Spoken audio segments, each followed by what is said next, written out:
ఏడాది రోజు షాక్ ఇచ్చే పెట్రోల్ సంస్థలు పెట్రోల్ డీజిల్ ధరలను పెంచుతూ ప్రజలకు హ్యాపీ న్యూ ఇయర్ చెప్పాయి. నెల రోజుల వ్యవధిలో పెట్రోల్ ఉత్పత్తుల ధరలు పెరగడం ఇది మూడోసారి. 3 విడతల్లో ₹6 వరకు పెరిగాయి ధరలు. దీంతో వాహనదారులు గగ్గోలు పెడుతున్నారు. ఇప్పటికే నోట్ల రద్దుతో చేస్తుంటే ఇప్పుడు ఈ బాధుడేంటని ప్రశ్నిస్తున్నారు.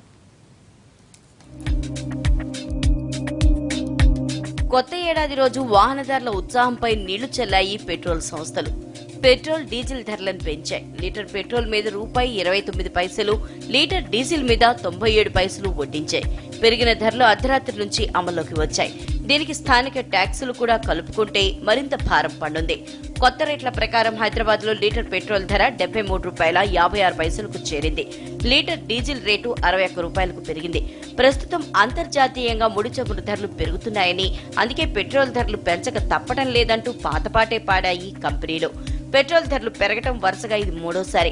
డిసెంబర్ 1న పెట్రోల్ మీద 13 పైసలు పెంచిన కంపెనీలు డీజిల్ పై 12 పైసలు తగ్గించాయి. డిసెంబర్ 16న లీటర్ పెట్రోల్ పై ₹2.21, డీజిల్ మీద ₹79 పెంచాయి. తాజాగా మరోసారి షాక్ ఇచ్చాయి. దీంతో వాహనదారులు మండిపడుతున్నారు. ఇప్పటికే నోట్ల రద్దుతో సమస్యలు ఎదుర్కొంటుంటే మళ్లీ ఈ బాధుడేంటని ప్రశ్నిస్తున్నారు. మేమైతే ప్రజలమైతే చాలా ఇబ్బంది పడుతున్నామండి. ఎందుకంటే మొన్నే అసలుకి 2 వీక్స్ బ్యాక్నే ₹2 పెంచారు. మళ్ళీ ఇప్పుడు రేట్లు పెరిగినాయని చెప్పారు. అసలుకి ఈ న్యూ ఇయర్కి ప్రభుత్వం మాకు గిఫ్ట్ ఇస్తుందా, ఏమి ఇస్తుందో ఆ ప్రభుత్వమే ఆలోచించుకోవాలి. ఒక పక్క నోట్లను క్యాన్సిల్ చేశారు, ఆ ఇబ్బందుల్లో ఉన్నాము. దానికి డబ్బులు దొరక సతమతం అవుతుంటే మళ్ళీ పెట్రోల్ రేట్లు పెంచారు. చాలా కష్టపడుతున్నాము. పెరిగేటప్పుడు ఏమొచ్చేసి ₹2, ₹3 అంటారు. తగ్గించేటప్పుడు వచ్చేసి ఏమంటారు అంటే జస్ట్ ఎన్పీఎం కింద సమ్ పైసలు అంటే 2 పైసా 3 పైసా 3 అంటే 4 పైసా అట్లా తగ్గుతూ ఉందని చెప్పేసి చెప్తా ఉంటారు. పెంచేటప్పుడు మాత్రం ఎవరికి అడగరు, ఏం చేయరు. సడన్గా వచ్చేసి ₹3, ₹4 అట్లా పెంచేస్తూ ఉంటారు వాళ్ళ ఇష్టం ప్రకారం. ఇది అసలు ఏ రకంగా ఎవరు చెప్పుకున్నా కూడా ప్రాబ్లమ్సే. ఏం చెప్పినా కూడా ఎవరు చేసేవాళ్ళు కూడా హెల్ప్ లాంటిది ఏమి ఉండదు.